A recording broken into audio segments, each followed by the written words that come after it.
that allowed us to set up the Graham-Buffett concentration in security analysis at the University of Florida College of Business, and we're honored that Mr. Buffett has agreed to come and lend his name to this concentration. The Graham-Buffett course sequence is important to this college because it enables us to attract students who want this perspective on investing and the managing of corporations, a perspective that has been successfully employed by Mr. Buffett, Mr. Hawkins, and before them, Benjamin Graham. This perspective is quite simple, but sometimes lost in the complexity of our university analysis. The perspective is that you have to understand the underlying economics of the businesses you invest in, work in. You have to be clear-eyed and not be swayed by the crowds or the passing fancies of the moment, and you have to learn and stick to disciplined principles of business valuation. In the long run, this disciplined approach will more often than not bring success, or perhaps, just as important, avoid spectacular failures.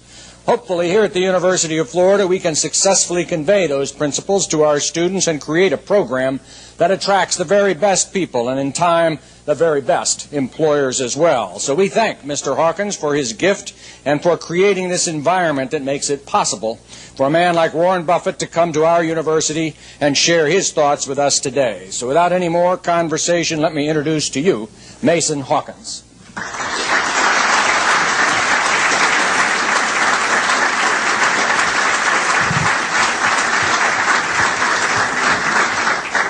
Thanks a lot, Dr. Lombardi. I've got a prepared thing or two to say, but before I started, I wanted to just say that looking around this audience, it's a huge improvement from when Dan Connell and DeWitt Storm and some of the rest of us were here. This group's been greatly upgraded. As a Florida graduate living in the state of Tennessee, it's been quite an experience. And so I can say without any exaggeration, it's great to be back in Gator Country, especially after our little sojourn to the city of Knoxville not too long ago. If I ever hear Rocky Top again, it's going to be one time too many. These are exciting times for value investors.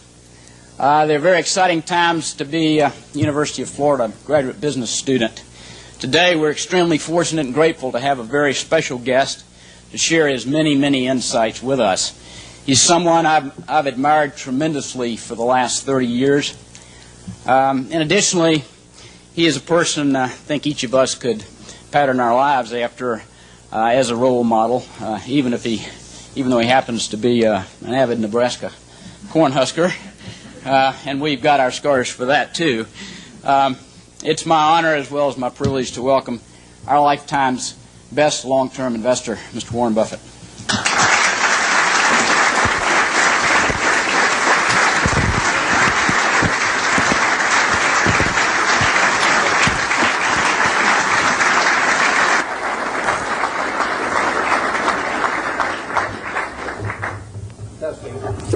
$1 million, $2 million, $3 million. Seems to be working. I'd like to just say a few words preliminarily, and then the highlight for me will be getting your questions in a few minutes, because I want to talk about what's on your mind. I urge you to throw hard balls. It's more fun for me if you put a little speed on the pitches as they come in. You can ask about anything except last week's Texas A&M game. That's off limits. We have a couple of men here from SunTrust. I was just up at the Coke meeting, and I sit next to Jimmy Williams there, who ran SunTrust for many years, and he wanted to be sure that I wore this SunTrust shirt down here. I've tried to get sponsorship on the senior golf tour. I haven't had much luck, but now on the Bankers tour, I'm doing a little bit better. And he says I get a percentage of the increase in deposits in Gainesville. So all go out for SunTrust, dear old SunTrust. I would like to talk for just 1 minute to the students about your future when you leave here, because you're going to learn a tremendous amount about investments, and you'll learn enough to do well. You've all got the IQ to do well. You've all got the initiative and energy to do well, or you wouldn't be here. And most of you will succeed in meeting your aspirations. But in determining whether you succeed, there's more to it than intellect and energy, and I'd like to talk for just a second about that. In fact, there was a fellow that Pete Kiewit in Omaha used to say that he looked for three things in hiring people. Looked for integrity, intelligence, and energy, and he said if that person didn't have the first two, that the latter two would kill him. Because if they don't have integrity, you want them dumb and lazy. You don't want them smart and energetic. And I really like to talk about that first one, because we know you've got the second two. And play along with me in a little game for just a second in terms of thinking about that question. You've all been here, I guess almost all of your second-year MBAs, and you've gotten to know your classmates. And think for a moment that I granted you the right to buy 10% of one of your classmates for the rest of his or her lifetime. Now you can't pick one with a rich father; that doesn't count. I mean, you've got to pick somebody who's going to do it on their own merit. And I gave you an hour to think about it. Which one are you going to pick among all your classmates as for the one you want to own 10% of for the rest of their lifetime? Are you going to give them an IQ test? Pick the one with the highest IQ? I doubt it. Are you going to pick the one with the best grades? I doubt it.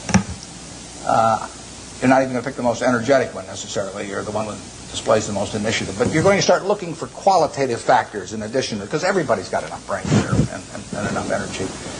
And I would say that if you thought about it for an hour and decided who you're going to place that bet on, you'd probably pick the one who you responded the best to, because the one that was going to have the leadership qualities, the ones that was going to be able to get other people to carry out their interests. And that would be the person who was generous and honest and who gave credit to other people even for their own ideas, all kinds of qualities like that. And you could write down those qualities that you admire in this other person, whoever you admire most in the class. And then I would throw in a hooker. I would say as part of owning 10% of this person, you had to agree to go short 10% of somebody else in the class. That's more fun, isn't it? And you think, well, now who do I want to go short of? And again, you wouldn't pick the person with the lowest IQ you would start thinking about the person really who turned you off for one reason or another. I mean, they had various qualities, quite apart from their academic achievement, but they had various qualities. In the end, you shouldn't really want to be around them, and other people didn't want to be around them. And what were the qualities that lead to that? Well, there'd be a whole bunch of things. But it's the person who's egotistical, the person who's greedy, the person who's slightly dishonest, cuts corners, all of these qualities. And you could write those down on the right-hand side of the page. And when you look at that, I don't know which one I'm using. Can you hear me okay with this? Yeah, fine.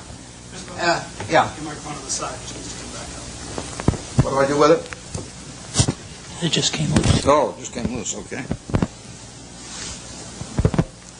You can see why I avoid technology. Chewing gum is about as far as I get.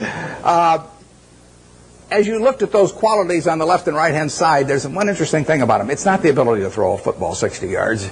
It's not the ability to run the 100-yard dash in 9.3. It's not being the best-looking person in the class. They're all qualities that if you really want to have the ones on the left-hand side, you can have them. I mean, they're qualities of behavior, temperament, character that are achievable. They're not forbidden to anybody in this group. And if you look at the qualities on the right-hand side, the ones that you find turn you off in other people, there's not a quality there that you have to have. If you have it, you can get rid of it, and you can get rid of it a lot easier at your age than you can at my age, because most behavior is habitual, and they say the chains of habit are too light to be felt until they're too heavy to be broken. And there's no question about it. I see people with these self-destructive behavior patterns at my age or even 10 or 20 years younger, and they really are entrapped by them. They go around and they do things that turn off other people right and left, and they don't need to be that way, but by a certain point they get so they can hardly change it. But at your age, you can have any habits, any patterns of behavior that you wish.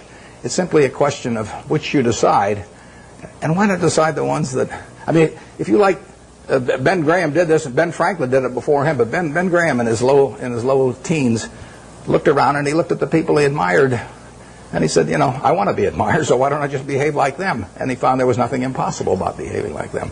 And similarly, he did the same thing on the reverse side in terms of getting rid of those qualities. So I would suggest that if you write those qualities down and think about them a little while and make them habitual, you will be the one that you want to buy 10% of when you get all through. And the beauty of it is you already own 100% and you're stuck with it. So you might as well be that person as somebody else. Well, that's a short little sermon. So let's get on to what you're interested in. And like I say, you can go all over the lot. So I don't know exactly how we're going to handle this, but let's start with a hand here someplace or other. Where do we go with the first one? Yeah, right here. Your thoughts about Japan? My thoughts about Japan? I'm not a macro guy. Now I say to myself, Berkshire Hathaway can borrow money for 10 years at 1% in Japan now. 1%. And I say to myself, gee, I took Graham's class 45 years ago, and I've been working hard at this thing all my life. Maybe I can earn more than 1%, if I really work hard at it. 1% annually. It doesn't seem impossible, does it? So I wouldn't want to get involved in currency risk, so I'd have to do it in something that was yen denominated. So I have to be in Japanese real estate or a Japanese business or something of the sort, and all I have to do is beat 1%. And that's all the money's going to cost me, and I can get it for 10 years. So far, I haven't found anything. It's kind of interesting. The Japanese companies earn very low returns on equity, and they have a bunch of businesses that earn 4, 5, 6% on equity, and it's very hard to earn a lot as an investor when the business you're in doesn't earn very much money. Now some people do it. In fact, I've got a friend, Walter Schloss, who worked with Graham at the same time I did, and it was the first way I went at stocks, to buy stocks selling way below working capital, very cheap quantitative stocks. I call it the cigar butt approach to investing. Is that you walk down the street and you look around for a cigar butt someplace, and you see one, and it's soggy and kind of repulsive, but there's one puff left in it. So you pick it up, and the puff is free. I mean, it's a cigar butt stock. I mean, you get one free puff out of it, and then you throw it away, and you walk down the street and try and find another one. I mean, it's not elegant, but it works. If you're looking for a free puff, it works. Those are low return businesses. But time is the friend of the wonderful business. It's the enemy of the lousy business. If you're in a lousy business for a long time, you're going to get a lousy result, even if you buy it cheap. If you're in a wonderful business for a long time, even if you pay a little too much going in, you're going to get a wonderful result if you stay in a long time. I find very few wonderful businesses in Japan at present now. They may change the culture in some way so that managements get more stockholder responsive over there and returns are higher. But at the present time, you'll find a very lot of low return businesses, and that was true even when the Japanese economy was booming. I mean, it's amazing. They had an incredible market without incredible companies. They were incredible in terms of doing a lot of business, but they weren't incredible in terms of the return on equity that they achieved. And that finally caught up with them. So we have so far done nothing there, but as long as money's 1%, I'll keep looking. I mean, yeah. You were rumored to be one of the rescue buyers of long-term capital. What was the play there? What did you see? Well, there's a story in the current Fortune magazine, one has Rupert Murdoch's picture on the cover, that tells the whole story of our involvement. It's kind of an interesting story because it's a long story, so I won't go into all the background of it, but I got the really serious call about long-term capital probably 4 weeks ago this Friday, whenever it was my granddaughter. I got it in mid-afternoon, and my granddaughter was having her birthday party that evening, and then I was flying that night to Seattle to go on a 12-day trip with Gates to Alaska in a private train, all kinds of things where I was really out of communication. But I got this call on a Friday afternoon saying that things were really getting serious there. I'd had some other calls before that the article gets into a few weeks earlier. I know those people, most of them pretty well. A lot of them were at Solomon when I was there. And the place was imploding, and the Fed was sending people up that weekend. And so between that Friday and the following Wednesday, when the New York Fed, in effect, orchestrated a rescue effort, but without any federal money involved, I was quite active, but I was having this terrible time because we were sailing up through these canyons, which held no interest for me whatsoever, in Alaska. And the captain would say, if we just steer over here, we might see some bears and whales. And I said, steer where you get a good satellite connection, because I want. So it was. In fact, there's a picture, unfortunately, where I've got my Old Faithful is going off behind me, and I've got my back to it. I'm on the phone, which was the people in the group thought it was kind of funny the way I was working the phone. But we put in a bid on Wednesday morning. By then I was in Bozeman, Montana, and I talked to Bill McDonough, the head of the New York Fed, about 10 o'clock. They were having a meeting of the bankers at 10 o'clock that morning in New York, and I caught him. We actually delivered a message to him. He called me out there in Wyoming a little bit before 10 New York time, and we made a bid. It was because it was being done at a long distance and everything. It was really the outline of a bid, but in the end, it was a bid for $250 million, essentially for the net assets of. But we would have put in $3.75 billion on top of that, and it would have been $3 billion from Berkshire Hathaway, $700 million from AIG, and $300 million from Goldman Sachs. And we submitted that, but we put a very short time fuse on it, because when you're bidding on $100 billion worth of securities that are moving around, you don't want to leave a fixed price bid out there very long. Plus, we were worried about it getting shopped. In the end, the bankers made the deal, and but it was an interesting period. The whole long-term capital management, and I hope most of you are familiar with it, but the whole story is really fascinating, because if you take John Meriwether and Eric Rosenfeld, Larry Hillenbrand, Greg Hawkins, Victor Agani, the two Nobel Prize winners, Merton and Scholes, if you take the 16 of them, they probably have as high an average IQ as any 16 people working together in one business in the country, including at Microsoft or wherever you want to name. So there's an incredible amount of intellect in that room. Now you combine that with the fact that those 16 had extensive experience in the field they were operating. I mean, this was not a bunch of guys who had made their money, selling men's clothing, and then all of a sudden went into the securities business or anything.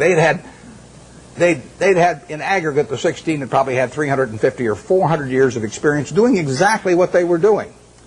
And then you throw in the third factor, that most of them had virtually all of their very substantial net worths in the business. So they had their own money up, hundreds and hundreds of millions of dollars of their own money up, super high intellect, working in a field they knew, and essentially they went broke. And that to me is absolutely fascinating. I mean, if I ever write a book, it's going to be called Why Smart People Do Dumb Things. My partner says it should be autobiographical, but this might be an interesting illustration. And these are perfectly decent guys. I respect them, and they helped me out when I had problems at Solomon, and so they're not bad people at all. But to make money they didn't have and didn't need, they risked what they did have and did need. And that's foolish. That is just plain foolish. It doesn't make any difference what your IQ is. If you risk something that is important to you for something that is unimportant to you, it just does not make any sense. I don't care whether the odds are 100 to 1 that you succeed or 1,000 to 1 that you succeed. If you hand me a gun with 1,000 chambers, 1,000,000 chambers in it, and there's a bullet in one chamber, and you said, put it up your temple, how much do you want to be paid to pull it once? I'm not going to pull it. You can name any sum you want, but it doesn't do anything for me on the upside, and I think the downside's fairly clear. So I'm not interested in that kind of a game, and yet people do it financially and without thinking about it very much. There was a great book. It wasn't a great book. It was a great title. There was a lousy book written once with a great title by Walter Gutman. The title was You Only Have to Get Rich Once. Now, that seems pretty fundamental, doesn't it? What difference if you've got $100 million at the start of the year, and you're going to make 10% if you're unleveraged and 20% if you're leveraged 99 times out of 100? What difference does it make at the end of the year whether you've got $110 million or $120 million? Makes no difference at all. I mean, if you die at the end of the year, the guy that writes up the story may make a typo, and he may say 110 even if he had 120. So you've got nothing at all. It makes absolutely no difference. It makes no difference to your family. It makes no difference to anything. And yet the downside, particularly managing other people's money, is not only losing all your money, but it's disgrace and humiliation and facing friends whose money you've lost and everything. I just can't imagine an equation that makes sense for. And yet 16 guys with very high IQs who are very decent people entered into that game. And I think it's madness, and it's produced by an over-reliance to some extent on things.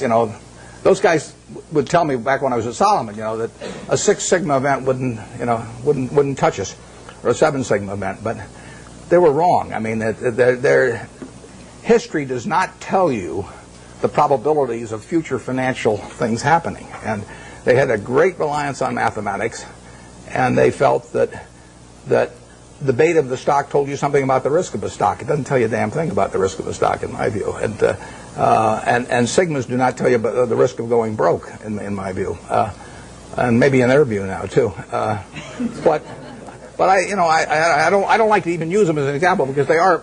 I mean, the same thing in a different way could happen to any of us, probably, where we really have a blind spot about something that's crucial because we know a whole lot about something else. It's like Henry Kaufman said the other day. He said the people who are going broke in this situation are just of two types: the ones who knew nothing and the ones that knew everything. And it's sad in a way. I urge you, in anything. We never basically borrow money. I mean, we get float through our insurance business and to do things, but I never borrowed money. I never borrowed money when I had $10,000 basically, because what difference did it make? I was having fun as I went along, and it didn't make any difference whether I had $10,000 or $1 million or $10 million,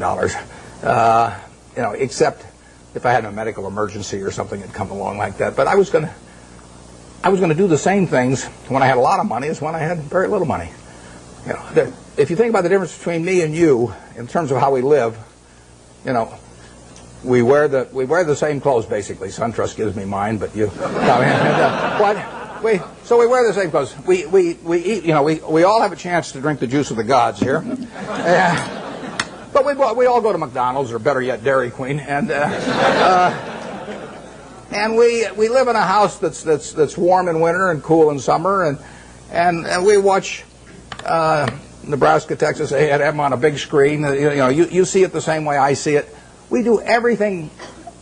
Our lives aren't that different. You'll get decent medical care if something happens to you, and I'll get decent medical care.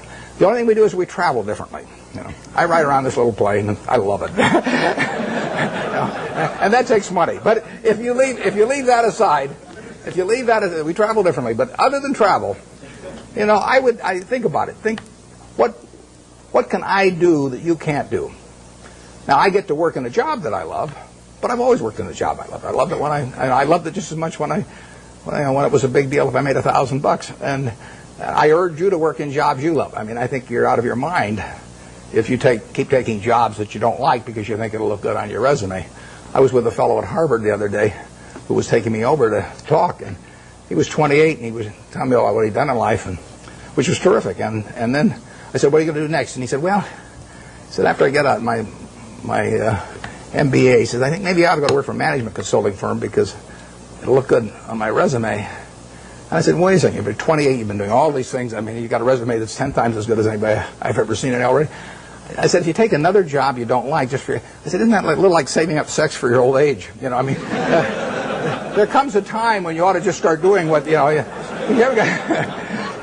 So, I think I got the point across to him. But you ought to take a job. When you get out here, take a job you love. Don't take a job that you think is going to look good on your resume. Take a job you love. You may change it later on, but you'll jump out of bed in the morning.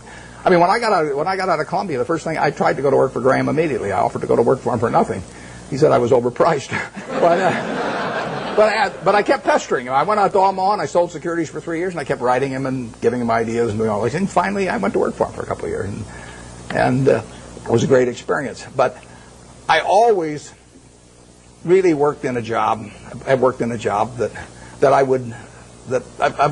loved doing. And you should really take a job that if you were independently wealthy, you would take. That's the job to take, because that's the one that you're going to have great fun in. You'll learn something. You'll be excited about it, and you can't miss. You may go do something else later on, but you'll get way more out of it. And I don't care what the starting salary is or anything of the sort.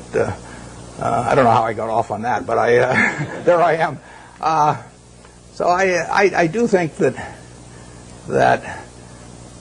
if you think you're going to be a lot happier if you've got 2x instead of x, you're probably making a mistake. I mean, you ought to find something you like that works with that, and you'll get in trouble if you think that making 10x or 20x is the answer to everything in life, because then you will do things like borrow money when you shouldn't, or maybe cut corners on things that your employer wants you to cut corners on. Or it just doesn't make any sense. You won't like it when you look back on it. Yeah.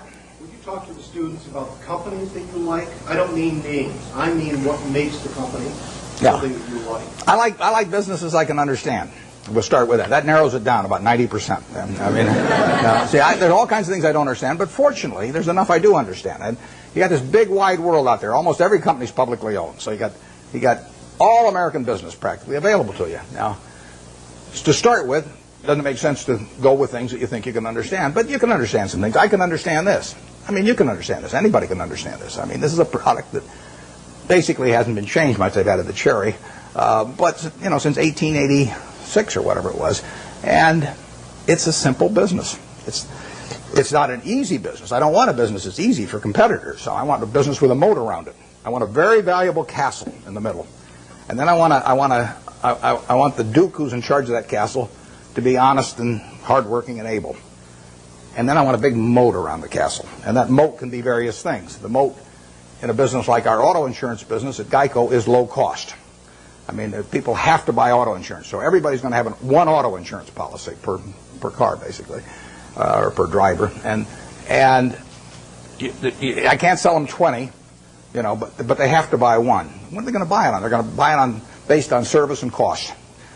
Most people will assume the service is fairly identical among companies or close enough. So they're going to do it on cost. So I got to be the low-cost producer. That's my moat. To the extent my costs get further lower than the other guy, I've thrown a couple of sharks into the moat.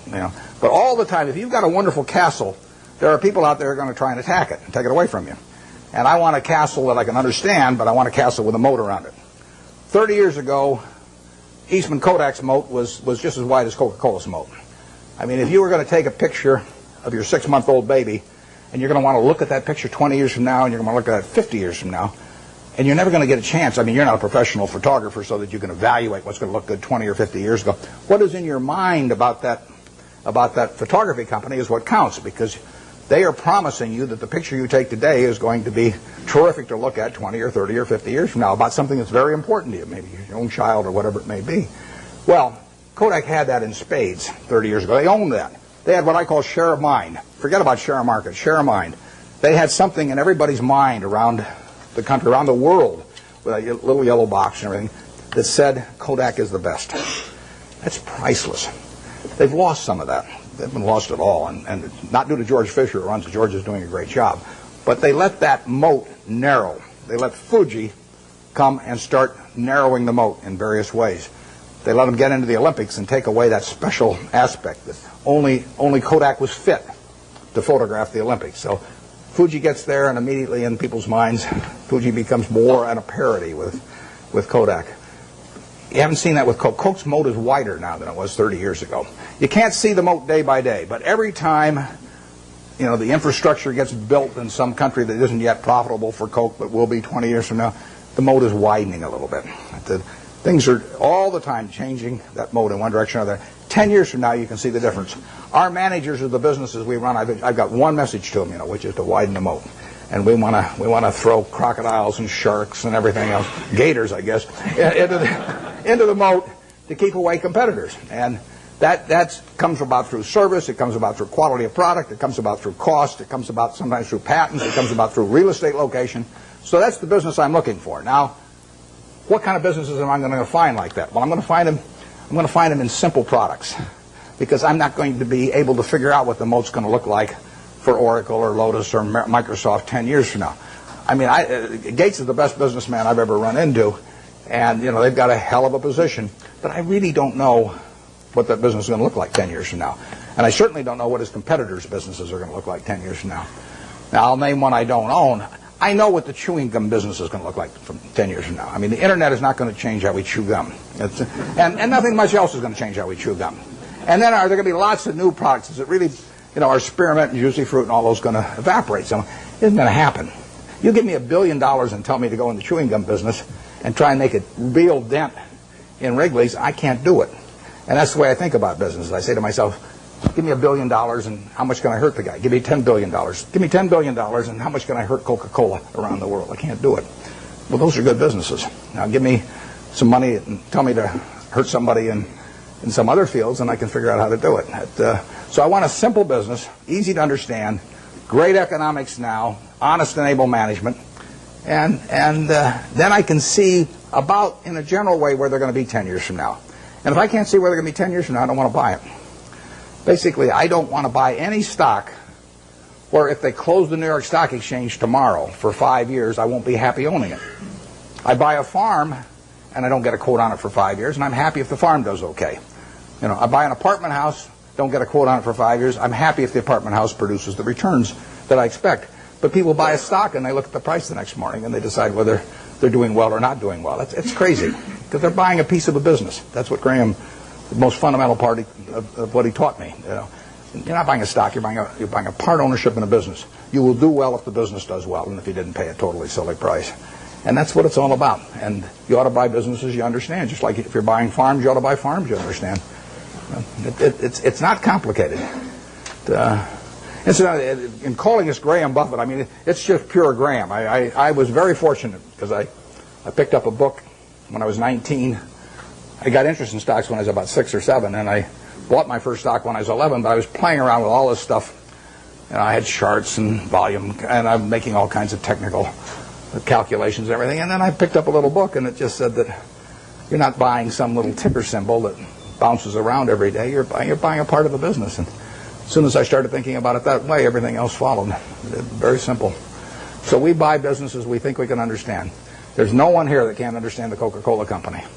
I would say there's no one here that can understand some new internet company. And I said at the annual meeting this year that if I were teaching a class in business school, on the final exam, I would pass out the information on an internet company and ask each student to value it. And anybody that gave me an answer, I'd flunk. I don't know how to do it. But people do it every day. I mean, it's more exciting. I mean, if you look at it like going to the races or something, that's a different thing. But if you're investing, I mean, investing is putting out money to be sure of getting more money back later, at an appropriate rate. And to do that, you have to understand what you're doing it in. I mean, you have to understand the business. And you can understand some businesses, but not all businesses. Yep. Warren, so you covered half of it, which is trying to understand a business and buying a business, but you also alluded to getting a return on the amount of capital you invest in the business as an investor. And that comes back to what are you paying for the business. How do you determine what you think is a fair price to pay for the business? It's a tough thing to decide, but I don't want to buy into any business I'm not terribly sure of. So if I'm terribly sure of it, it probably isn't going to offer incredible returns. I mean, why should something that is essentially a cinch to do well offer you 40% a year or something like that? So we don't have huge returns in mind, but we do have in mind never losing anything. And I mean, we bought See's Candy in 1972.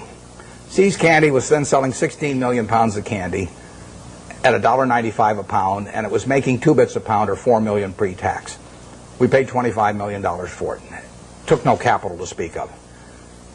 When we looked at that business, basically my partner Charlie and I really decided whether there was a little untapped pricing power there. In other words, whether that $1.95 box of candy could just as easily sell for $2 or $2.25. If it could sell for $2.25, another 30 cents a pound was $4.8 million on 16 million pounds, which on a 25 million purchase price was fine. We didn't do any, we've never hired a consultant in our lives. Our idea of consulting is go out and buy a box of candy, and eat it. But what we did know was that they had share of mind in California. I mean, there was something special. Every person in California had something in their mind about See's Candy, and overwhelmingly was favorable. They had taken a box, Valentine's Day, and given it to some girl, and she'd kissed him. If she'd slapped him, we'd have no business. But as long as she kisses him, that's what we want in their mind. See's Candy getting kissed. And if we can get that in the minds of people, we can raise prices. And I bought that in 1972. We've raised every year. I raise the price on December 26th. I raise it the day after Christmas, so that everybody, because we sell a lot at Christmas. In fact, we'll make $60 million this year. We'll sell 30 million pounds, make $2 a pound. Same business, same formulas, same everything. $60 million still doesn't take any capital, and we'll make more money 10 years from now. But of that $60 million, we make about $55 million in the 3 weeks before Christmas. And our company song is "What a Friend We Have in Jesus." I mean, it is. It is a good business. But the important thing about that business is, think about it a little. Most people don't buy boxed chocolates to consume themselves. They buy them as gifts. Somebody's birthday. More likely, it's a holiday. It's Valentine's Day, single biggest day of the year. Christmas is the biggest season by far. But women buy for Christmas, and they plan ahead and buy over a 2 or 3 week period. Men buy on Valentine's Day. They're driving home. We run ads on the radio. Guilt. The guys are veering off the freeway right and left. And they won't dare go home without a box of candy when we get through with them on our radio ads. So that Valentine's Day is the biggest day. But can you imagine going home on Valentine's Day, and our See's candy is now $11 a pound, thanks to my brilliance. And and let's say there's candy available at $6 a pound. But do you really want to walk in on Valentine's Day and hand, your wife's got all these favorable images of the See's candy over the years, and she sees you, and that's the way she thinks of you during the rest of the year when you really behave kind of badly. And you walk in and say, honey, this year I took the low bid, and then hand her a box of candy. It just isn't going to work. So, in a sense, there's untapped price. It's not price dependent, basically. Think of Disney. Disney is selling, we'll say, home videos for, $16.95, $18.95, or whatever. All over the world, people, and we'll say particularly mothers in this case, have something in their mind about Disney. Every person in this room, when you say Disney, has something in their mind about it. If I say Universal Pictures, you don't have anything in your mind. If I say 20th Century Fox, you don't have anything special in your mind. If I say Disney, you've got something in your mind. And that's true around the world. Now picture yourself with a couple young kids, who you want to put away for a couple hours every day so you get a little peace of mind. And if you get them one video, they'll watch it 20 times. So you go to the video store or wherever you buy the video. Are you going to sit there and premiere 10 different videos and watch them each for an hour and a half to decide which one your kid should watch? No. Let's say there's one there for $16.95 and the Disney's there for $17.95. If you take the Disney video, you're going to be okay. So you buy it. And you don't have to make a quality decision on something that you don't want to spend the time to do. And so you can get a little bit more money if you're Disney, and you'll sell a lot more videos. It makes it a wonderful business. Makes it very tough for the other guy. How would you try to create a brand? DreamWorks is trying, but how would you try to create a brand that competes with Disney around the world and to replace the concept that people have in their minds about Disney with something that says Universal Pictures? So that the mother's going to walk in and pick out a Universal Pictures video in preference to a Disney. It's not going to happen. Coca-Cola is associated with people being happy around the world. We're every place they're happy. We're at Disney World or Disneyland. We're at the World Cup. We'll be at the Olympics. We're every place where people are happy. Happiness and Coke go together. Now, you give me, I don't care how much money, and tell me that I'm going to do that with RC Cola around the world and have 5 billion people that have a favorable image in their mind about RC Cola. It can't get done. And you can fool around with you can do anything you want to do. You can have price discounts on weekends and everything, but you're not going to touch it. And that's what you want to have in a business. That's the moat. And you want that moat to widen. And if you're See's Candy, you want to do everything in the world to make sure that the experience, basically, of giving that gift leads to a favorable reaction. That means what's in the box. It means the person that sells it to you, because all our business is done when we're terribly busy. People come in those weeks before Christmas or on Valentine's Day, and there are long lines. So at 5 o'clock in the afternoon, some woman is selling the last person the last box of candy, and that person's been waiting in line for maybe 20 or 30 customers. And if the salesperson smiles at that last customer, our moat is widened. And if she snarls at him, our moat is narrowed. We can't see it. It's going on every day, but that's the key to it. It's a total part of the product delivery is having everything associated with it, say, See's Candy, and something pleasant happening. And that's what business is all about. Yep. When purchasing a company, how much qualitative analysis do you do versus quantitative analysis? And have you ever bought a company where the numbers told you not to? Those are the best buys. The question is whether have I ever bought a company where the numbers told me not to, and how much is qualitative and how much is quantitative. The best buys have been when the numbers almost tell you not to. Because then you feel so strongly about the product, and not just the fact that you're getting a used cigar butt cheap, that it's compelling. I owned a windmill company at one time, so windmills are cigar butts, believe me. I bought it very cheap. I bought it at a third of working capital, and we made money out of it. But there's no repetitive money to be earned. There's a one-time profit in something like that, and it's just not. It's not the thing to be doing. I went through that phase. I bought streetcar companies and all kinds of things. But in terms of the qualitative, I probably understand the qualitative the moment I get the phone call. Almost every business we've bought has taken 5 or 10 minutes, in terms of analysis. And we bought 2 businesses this year. General Re is, $18 billion or some deal. I've never been to their home office. I hope it's there. There could be just a few guys, and they say, well, what numbers shall we send Buffett this month? I can see him coming in once a month and saying, well, we'll just tell him we've got $20 billion in the bank this month instead of $18 billion or something. But I've never been there. And before, I bought Executive Jet, which is fractional ownership of jets. And before I bought it, I'd never been there. I bought my family a quarter interest in the program 3 years earlier, and I'd seen the service and seen it develop well. And I got the numbers, but if you don't know enough to know about the business instantly, you won't know enough in a month or 2 months. I mean, you have to have sort of the background of understanding and knowing what you do understand and don't understand. And that is the key. It's defining what I call your circle of competence. And everybody's got a different circle of competence. The important thing is not how big the circle is. The important thing is staying inside the circle. And if that circle has only got 30 companies in it out of thousands on the big board, as long as you know which 30 they are, you're okay. And you should know those businesses well enough so that you don't need to do lots of work. Now, I did a lot of work in the earlier years just in getting familiar with businesses. And the way I would do that is I would go out and use what Phil Fisher called the scuttlebutt approach. I'd go out, I'd talk to customers, I'd talk to maybe ex-employees in some cases, I'd talk to suppliers, everybody. Every time I'd see somebody in an industry, let's say I was interested in the coal industry, I'd go around and see every coal company, and I'd ask every CEO, if you could only buy stock in one coal company that wasn't your own, which one would it be and why? And you piece those things together, and you learn a lot about the business after a while. And the funny thing is you get very similar answers as long as you ask about competitors. I'd say if you got a silver bullet, and you put it through the head of one competitor, which competitor and why? You'll find out who the best guy in the industry is in that case, or the one that's coming up. And there's a lot of things you can learn about a business. I've done that in the past on the businesses that I feel I could understand, so I don't have to do much of that anymore.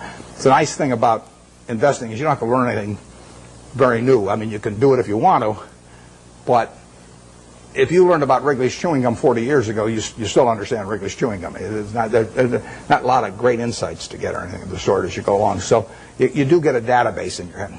I had a guy, Frank Rooney, who ran Melville for many years. His father-in-law died, owned a company called H.H. Brown, a shoe company. And he put it up with Goldman Sachs, but he was playing golf with a friend of mine here in Florida and mentioned to this friend, the guy said, why don't you call Warren? He called me at the end of the golf match, and in 5 minutes I basically had a deal. But I knew Frank, and I knew the kind of business, and I sort of knew the basic economics of a shoe business, and so I could buy it. And quantitatively, I got to decide what the price is. But that's either yes or no. I mean, I don't fool around a lot with negotiations. So if they name a price that makes sense to me, I buy it. And if they don't, I was happy the day before, so I'll be happy the day after without owning it. Yeah. Coca-Cola just announced a drop in expectations in terms of future earnings and fourth quarter earnings. And in light of the fact that Coke has a lot of their profits coming in from outside the United States, how do you think the Asian crisis, so to speak, is going to affect Coke, and for that matter, the U.S. economy in general? The question is about the Asian crisis and how it affects a company like Coke that recently announced that the earnings, actually they just announced their third quarter earnings, but a few weeks ago they tipped people off that they were going to be lower in the fourth quarter and so on. Well, basically I love it, but because the market for Coca-Cola products is going to grow far faster over the next 20 years internationally than it will in the United States. It'll grow in the United States on a per capita basis, but it's going to grow faster elsewhere. So the fact that it's going to be a tough period for, who knows, 3 months or 3 years, but it won't be tough for 20 years. I mean, people are still going to, they're going to work productively around the world, and they're going to find that this is a bargain product in terms of the portion of their working day that they have to give up in order to have one of these, or better yet, 5 of them a day, like I do. This is a product. In 1936, when I first bought 6 of those for a quarter and sold them for a nickel each, and it was in a 6.5-ounce bottle, and you paid a 2-cent deposit on the bottle, that was a 6.5-ounce bottle for a nickel at that time. It's now a 12-ounce can, which if you buy it on weekends, or if you buy it in bigger quantities, so much money doesn't go to the packaging, I mean, you essentially can buy the 12 ounces for not much more than 20 cents. So you're paying not much more than twice the per ounce price of 1936. It is a product that's gotten cheaper and cheaper and cheaper in relative to people's earning power over the years. and which people love. In 200 countries, you have the per capita use going up every year for products that's over 100 years old, and that dominates the market. I mean, it's unbelievable. One thing that people don't understand is one thing that makes this product, this is worth tens and tens of billions of dollars, is one simple fact about really all colas, but we'll call it Coca-Cola for the moment. It happens to be a name I like. Cola has no taste memory. You can drink one of these at 9 o'clock, 11 o'clock, 3 o'clock in the afternoon, 5 o'clock. The one at 5 o'clock will taste just as good to you as the one you drank early in the morning. You can't do that with cream soda, root beer, orange, grape, you name it. All of those things accumulate on you. Most foods and beverages accumulate on you. You get sick of them after a while.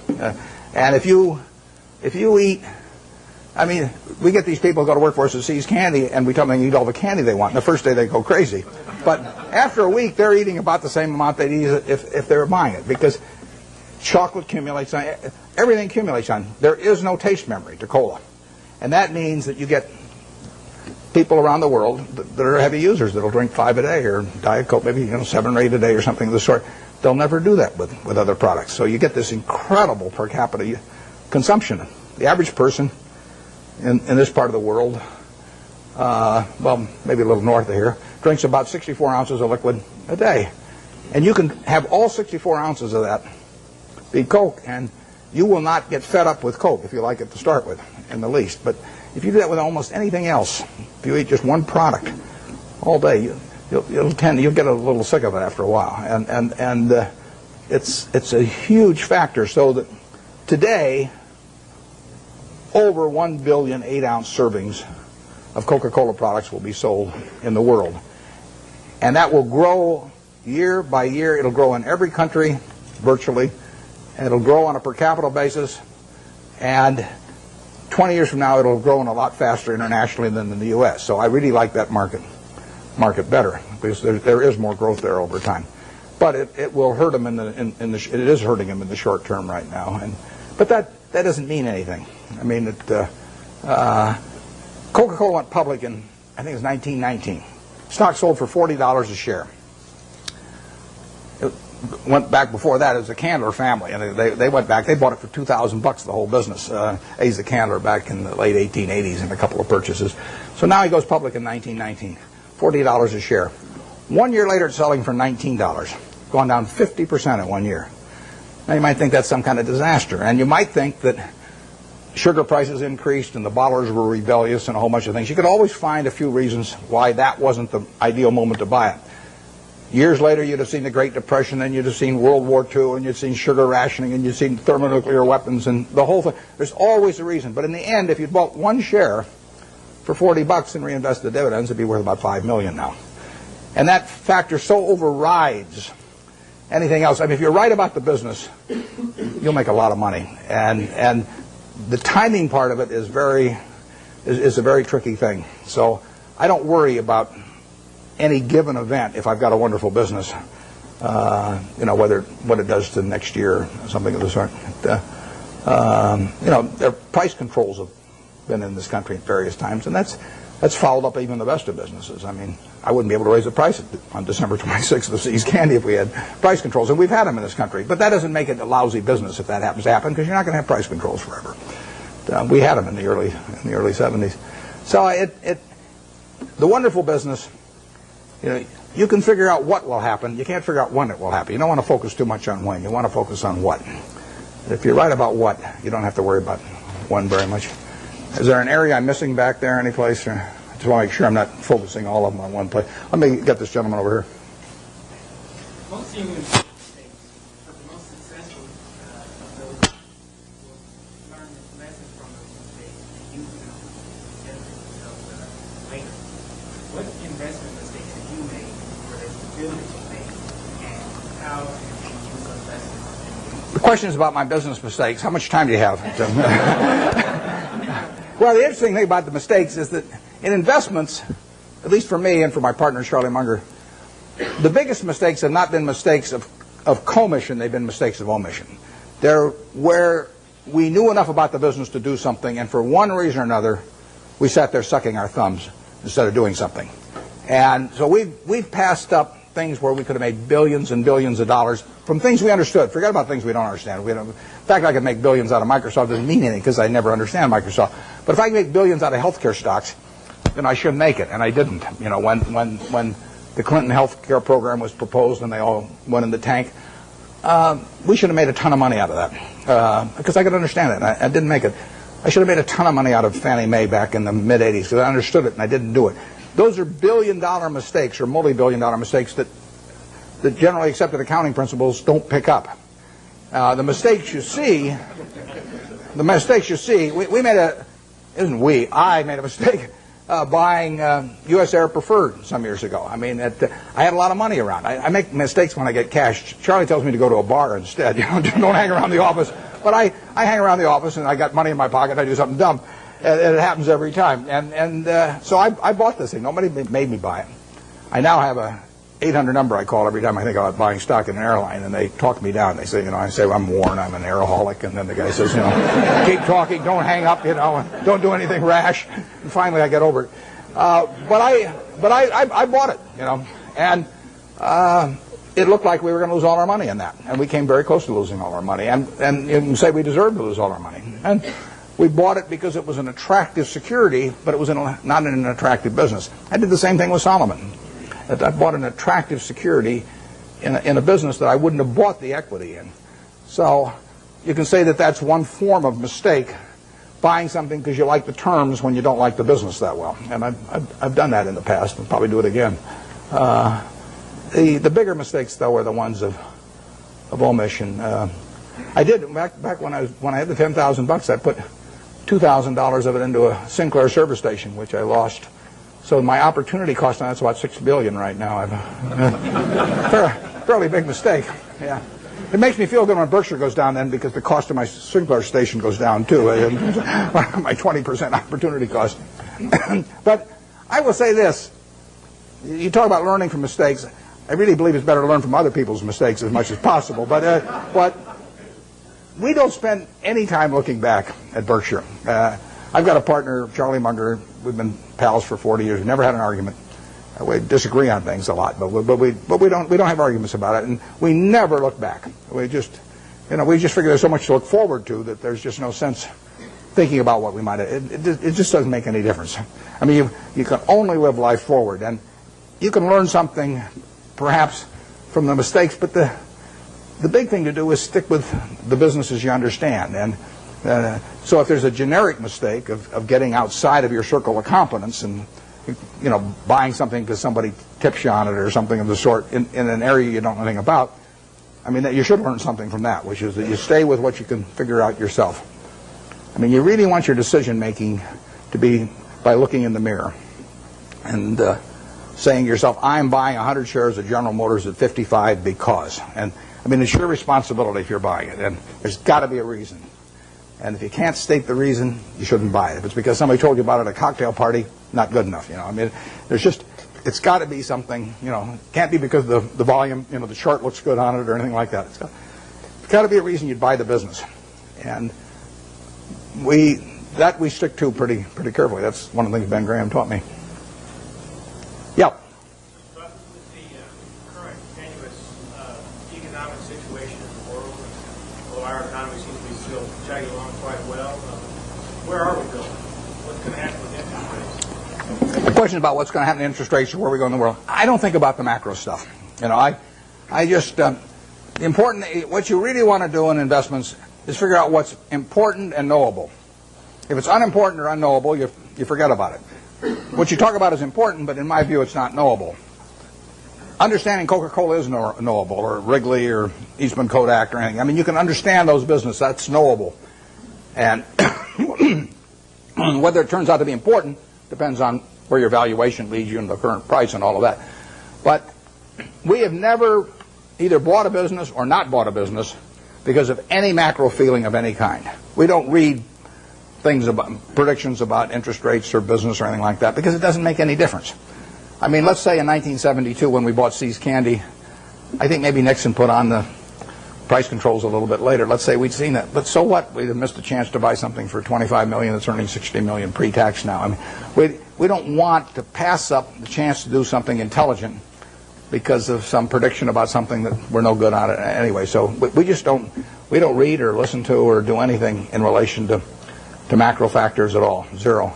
And the typical investment counseling organization goes out and they bring out their economists, they trot him out, and he gives you this big macro picture, and then they start working from there on down.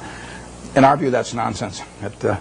And if Alan Greenspan was on one side of me and Bob Rubin on the other side, they were both whispering in my ear exactly what they're going to do the next 12 months. It wouldn't make any difference to me in what I pay for executive jet or general reinsurance or anything else I do.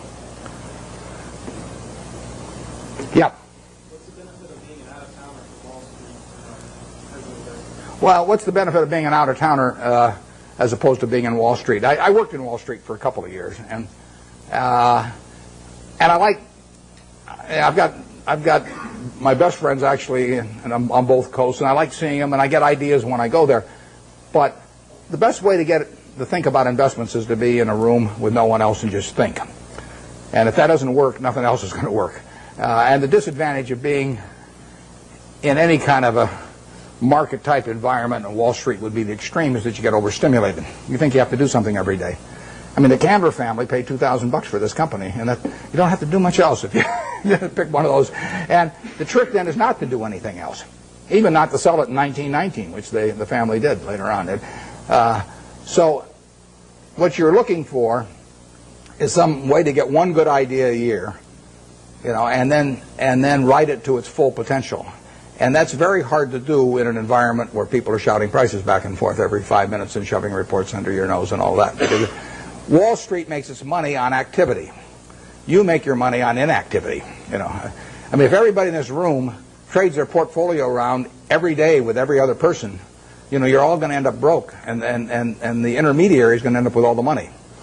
On the other hand, if you all own stock in a group of average businesses and just sit here for the next 50 years, you'll end up with a fair amount of money, and your broker will be broke. So his activity he's like a doctor who gets paid on how often he gets you to change pills. I mean, basically.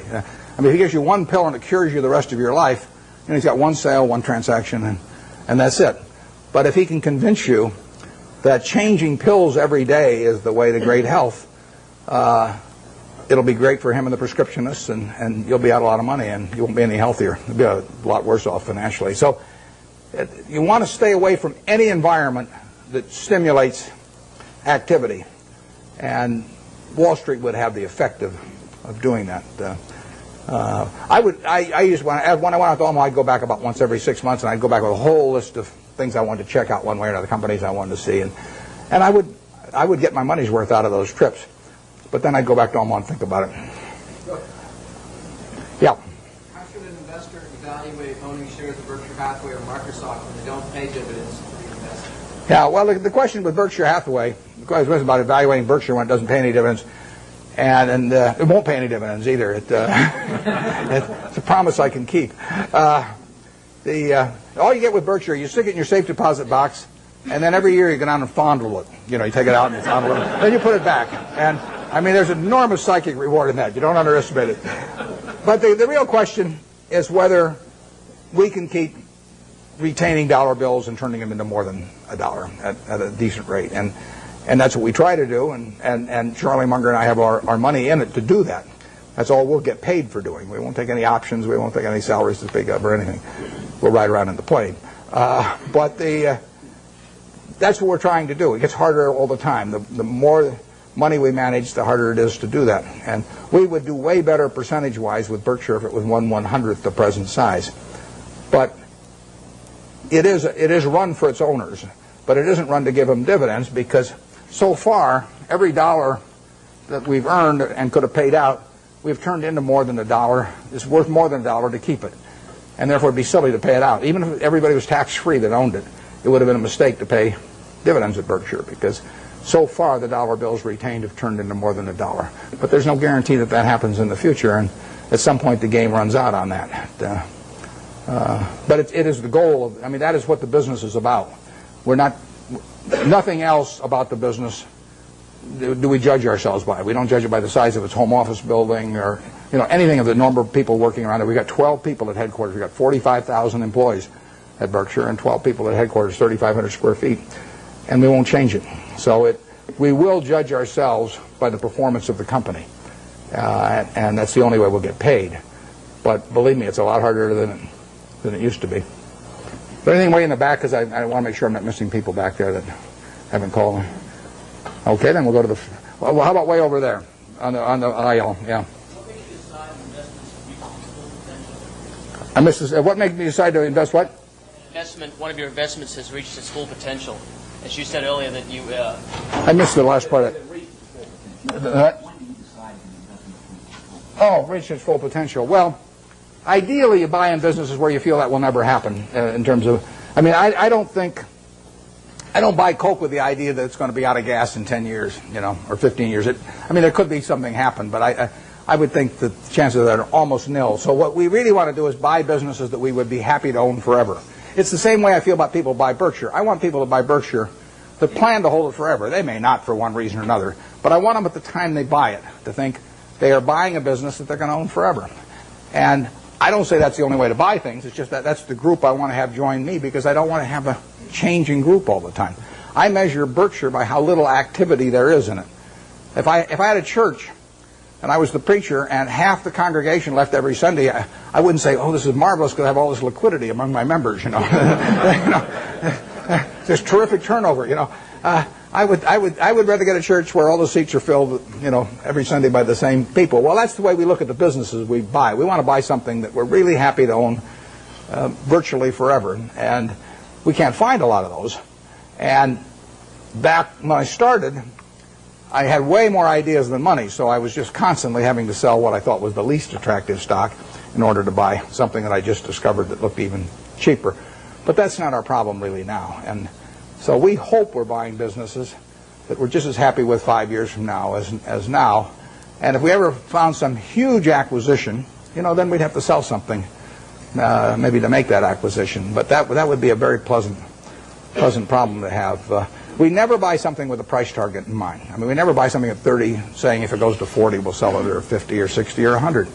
We just don't do it that way any more than when we buy a private business like See's Candy for $25 million, we don't say to ourselves, if we ever got an offer of $50 million for this business, we'd sell it. That's just not the way to look at a business. The way to look at a business is this going to keep producing more and more and more money over time?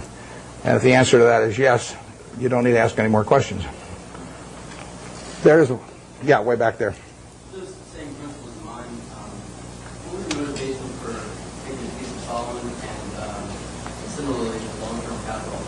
And how did you come up with the valuation? Well, Solomon, like I said, I went into that because it was a 9% security in 1987, September 1987. The Dow was up 35% that year. We'd sold a lot of stuff, and I had a lot of money around. It looked to me like we were never going to get a chance to do anything. So I took an attractive security form in a business I would never buy the common stock of. And I went in because of that, and I think that's generally a mistake. It worked out okay finally on that, but it's not what I should have been doing. I either should have waited, in which case I could have bought more Coca-Cola a year later or thereabouts, or I should have even bought Coke at the prices it was selling at then, even though it was selling at a pretty good price at the time. So that was a mistake. On long-term capital, we have learned other businesses that are associated with securities over the years. And, I mean, one of them is arbitrage. I've done arbitrage for 45 years, and Graham did it for probably 30 years before that. And that's a business, unfortunately, I have to be near a phone for, and I have to really run out of the office myself because it requires being more sort of market attuned. And I don't want to do that anymore. So unless a really big arbitrage situation came along that I understood, I won't be doing much of that. But I've probably been in 300 arbitrage situations at least in my life, maybe more. And it was a good business, perfectly good business. Long-term capital has a bunch of positions. They got tons of positions, but the top 10 are probably 90% of the money that's at risk. And I know something about those 10 positions. I don't know everything about them by a long shot. But I know enough where I would feel okay at a big discount going in, and we would have the staying power to hold it out. We might lose money on something like that, but the odds are with us. That's a game that I understand. There's a few other positions we have that aren't that big because they can't get that big, but they could involve yield curve relationships or on the run, off the run governments or things like that are just things you learn over time if you're around securities markets. They're not the base of our business. Probably on average, they've accounted for a half a percentage point of our return a year, or 3/4 of a percentage point a year of our return. They're little pluses that you get for actually having just been around a long time and learning a little bit about it. Not the first arbitrage I did, but one of the first arbitrages I did involved a company where they were offering cocoa beans in exchange for their stock. That was in 1955. And I bought the stock, turned in the stock, got warehouse certificates for cocoa beans, and they happened to be a different type. They were trading in the New York Cocoa Exchange, but there was a basis differential in my favor, and I sold them. I mean, that's just something that I was around at the time, so I learned about. Hasn't been a cocoa bean deal since. 40-odd years. I've been waiting for another cocoa bean deal. I haven't seen it, but it's there in my memory if it ever comes along. And that long-term capital is that on a big scale. Yep.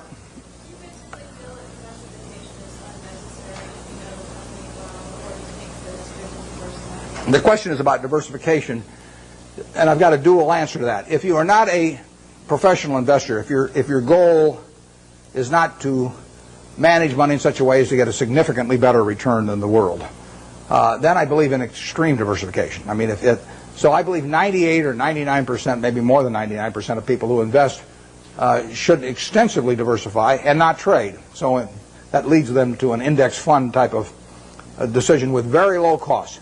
Because all they're going to do is own a part of America. And they made a decision that owning a part of America is worthwhile. I don't quarrel with that at all. That is the way they should approach it, unless they want to bring an intensity to the game to make a decision and start evaluating businesses.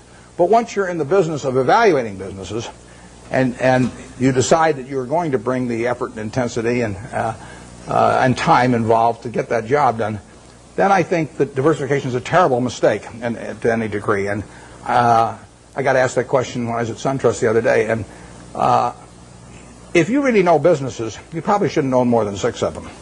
I mean, if you can identify 6 wonderful businesses, that is all the diversification you need. And you're going to make a lot of money. And I will guarantee you that going into a 7th one is going to, rather than putting more money in your first one, it's got to be a terrible mistake.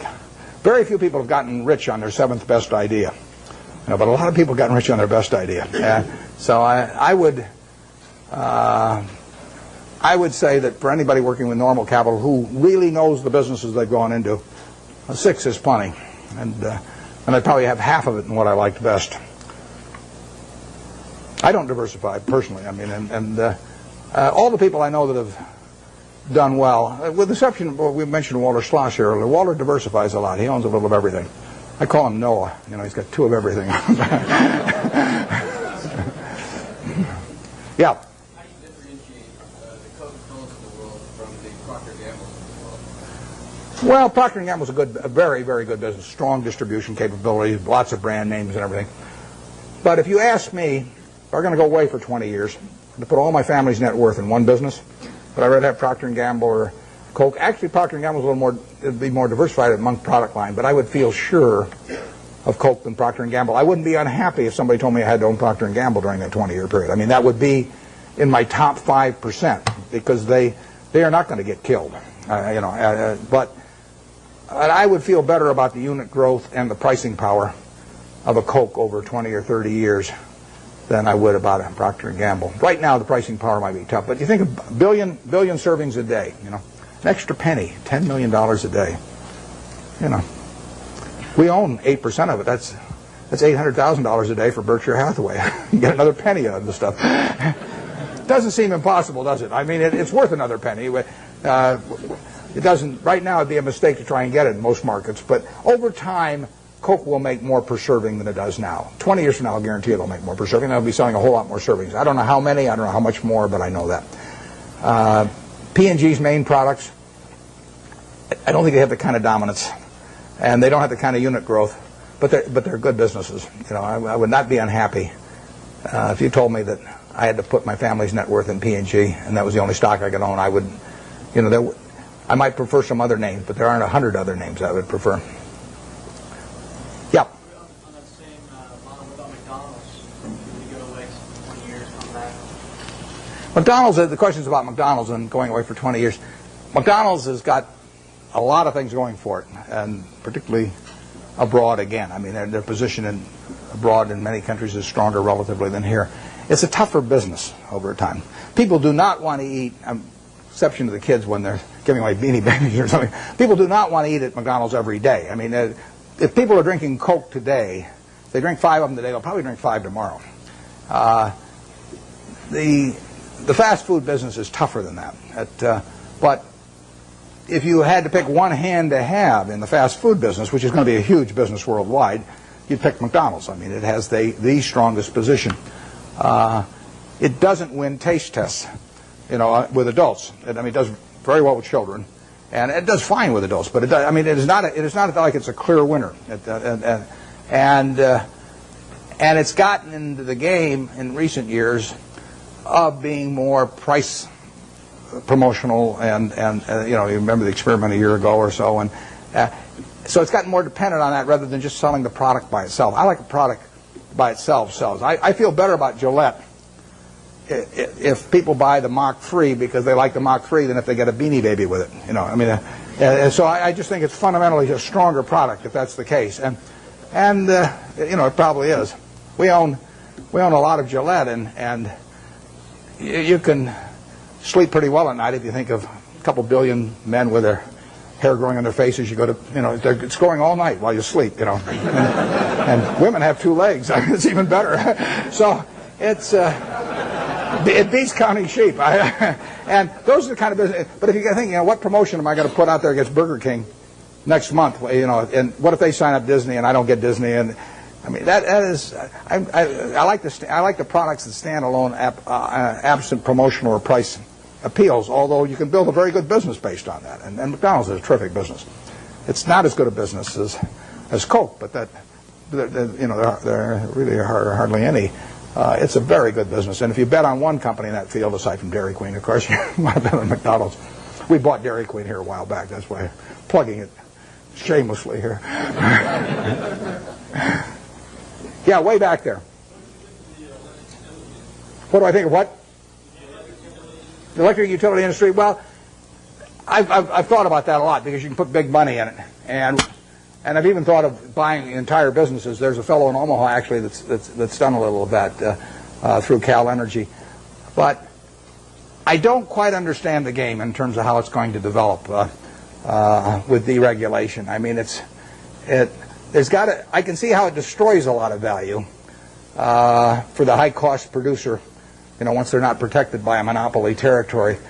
And I don't for sure see who benefits and how much. I mean, obviously the guy with very low-cost power, some guy's got hydropower, at 2 cents a kilowatt or something like that, has got a huge advantage. But how much of that he's going to get to keep and everything, or how extensively he can send that outside his natural territory, I haven't been able to figure that out so that I really think I know what the industry is going to look like in 10 years.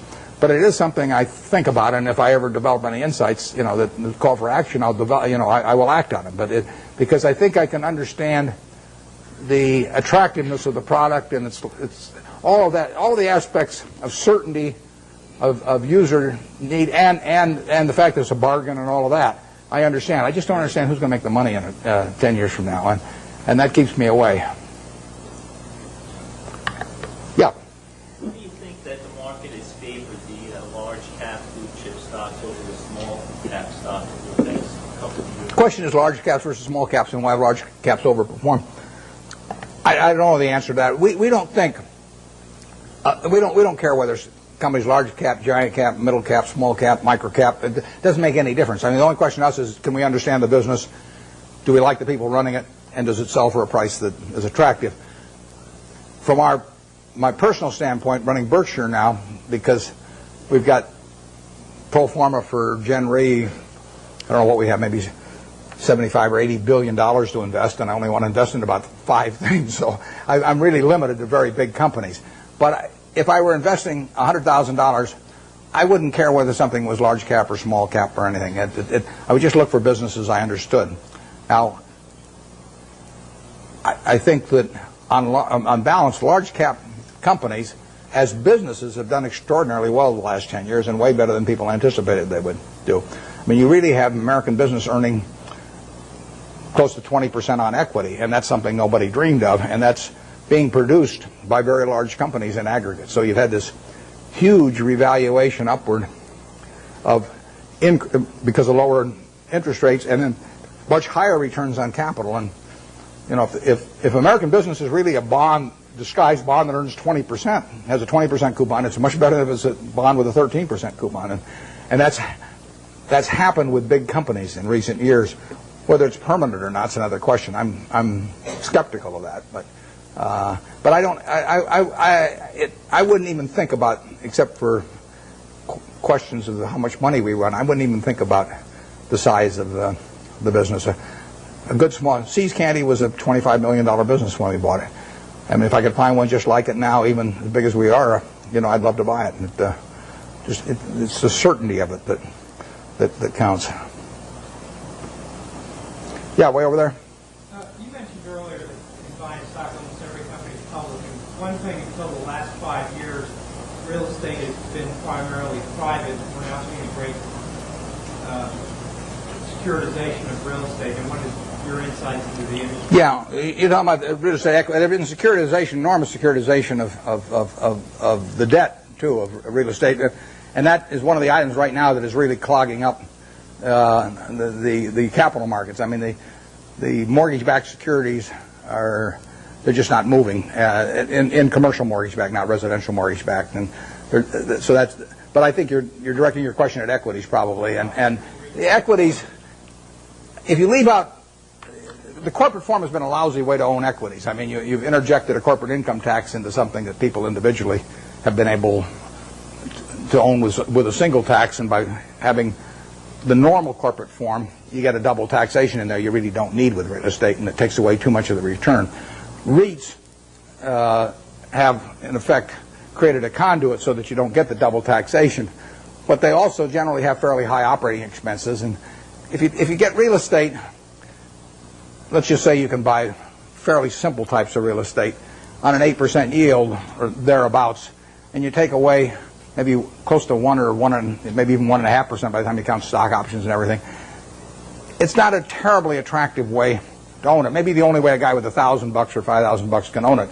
But if you have $1 million or $10 million, you're better off owning the real estate properties yourself and sticking some intermediary in between that will get a sizable piece of the return for himself. So we have found very little in that field. You'll see an announcement in the next couple of weeks that may belie what I'm telling you here on one thing. So I don't want you to think I was double-crossing you up here. But generally speaking, we've seen very, very little in that field that gets us excited.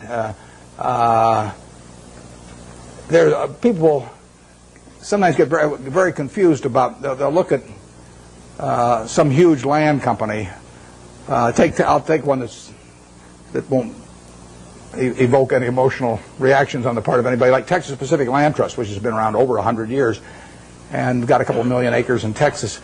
And they'll take they'll sell 1% of their land every year, and they'll take that as applying to everything and come up with some huge value compared to the market value. But that's nonsense if you really own the property. I mean, you can't move. You can't move 50% of the properties or 20% of the properties. It's way worse than an illiquid stock. So you get these.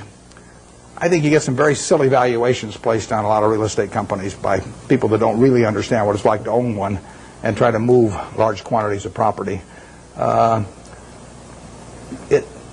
have behaved terribly in the market this year, as you know, and it's not at all inconceivable they would become a class that would get so unpopular that they would sell at significant discounts from what you could sell the properties for.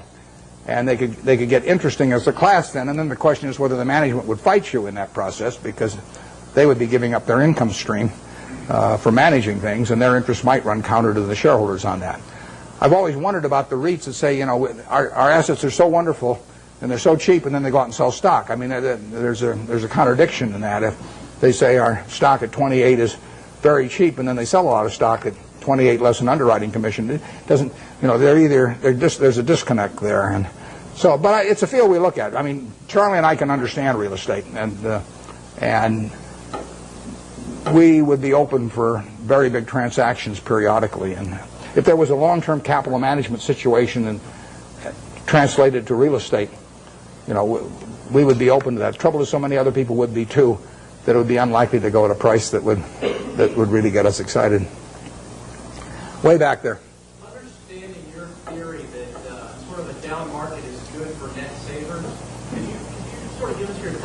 where the market's going, its downward trend, and long-term profit and a long-term profit? Well, yeah, I've got no idea where the market's going to go. I prefer it going down, but I haven't.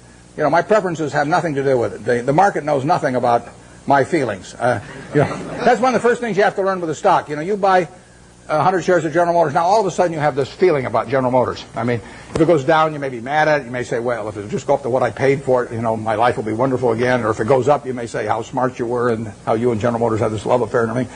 You've got all these feelings. Stock doesn't know you own it. Stock just sits there. It doesn't care what you paid. It doesn't care that you owned it or anything. So any feeling I have about the market is not reciprocated. I mean, it is the ultimate. It is very cold shoulder we're talking about here.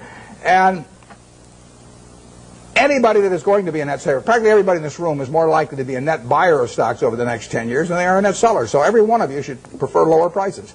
I mean, if you're going to be a net eater of hamburger in the next 10 years, you want hamburger to go down unless you're a cattle producer. And if you're going to be a buyer of Coca-Cola and you don't own Coke stock, you hope the price of Coke goes down. I mean, you're looking for it to be on sale this weekend at your supermarket. You want it to be down on the weekends, not up on the weekends when you're going to attend the supermarket. Your stock exchange is a big supermarket of companies, and you're going to be buying stocks. What do you want to have happen? You want those stocks to go down, way down. And, you will make better buys then. And later on, 20 years from now, 30 years from now, when you're in a period when you're dis-saving or when your heirs dis-save for you after you're gone, I mean, then you may care about higher prices. But I find people, that was one of the, there's a chapter 8 in Ben Graham's Intelligent Investor about the attitude towards stock market fluctuations. And that and the chapter 20 on the margin of safety are the two most important essays ever written on investing as far as I'm concerned. Because when I read chapter 8, when I was 19, I figured, I just figured out what I just said, but it's obvious. I didn't figure it out myself, though. It was explained to me. I'd probably gone another 100 years if I had read it. Still thought it was good when my stocks were going up. No, we want things to go down, but I have no idea what the stock market's going to do. I never do. I never will. It's not something that I think about at all. When it goes down, I look harder at what I might buy that day. Because I know there's more likely to be some merchandise there that I can use my money effectively in. Okay, Warren, we'll take one more question from the audience. Okay, I'll let you pick who gets it. You can be the guy.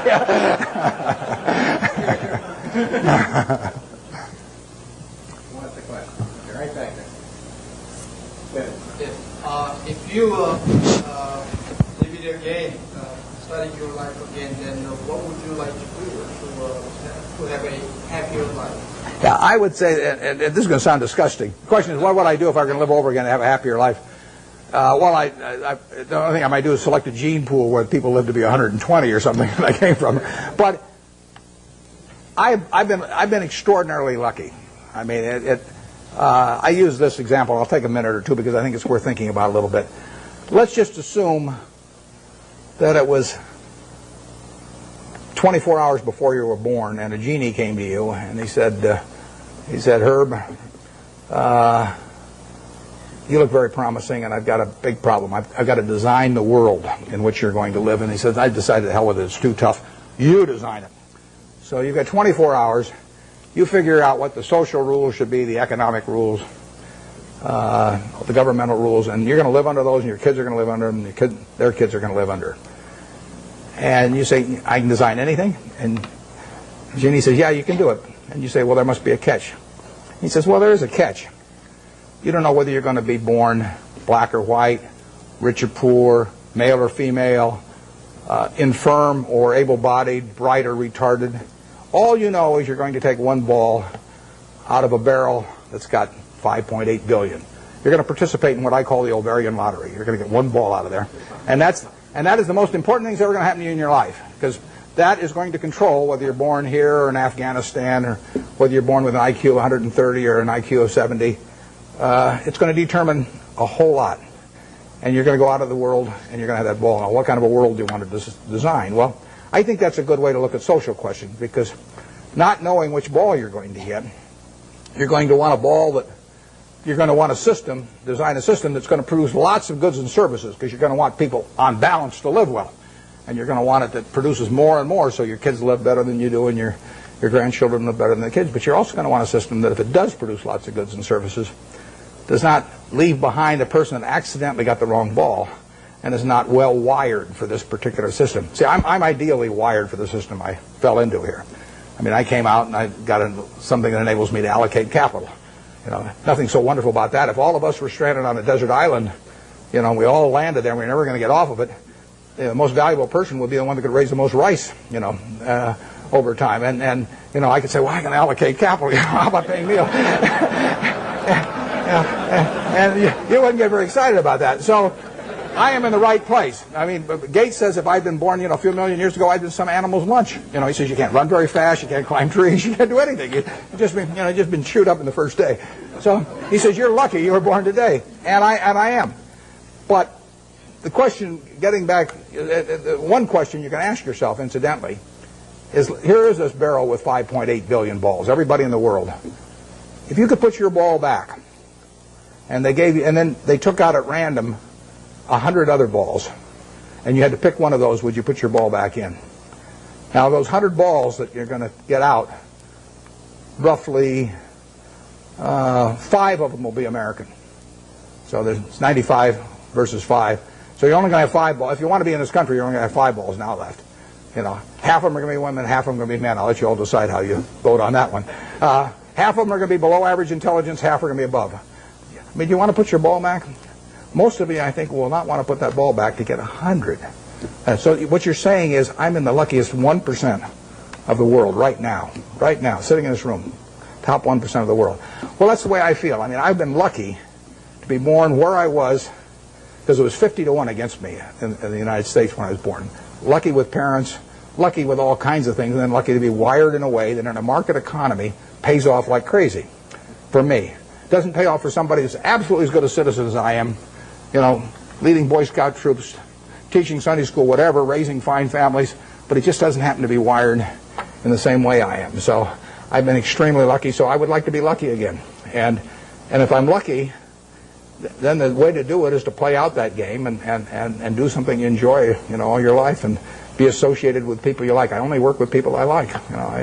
I don't. If I could make $100 million by buying a business with some guy that caused my stomach to churn, I'd say no, because I say that's just like marrying for money, which probably isn't a very good idea under any circumstances. But if you're already rich, it's crazy, right? So, I am not going to marry for money. So I would really do almost exactly what I've done, except I don't think I'd have bought the U.S. Air. Thanks.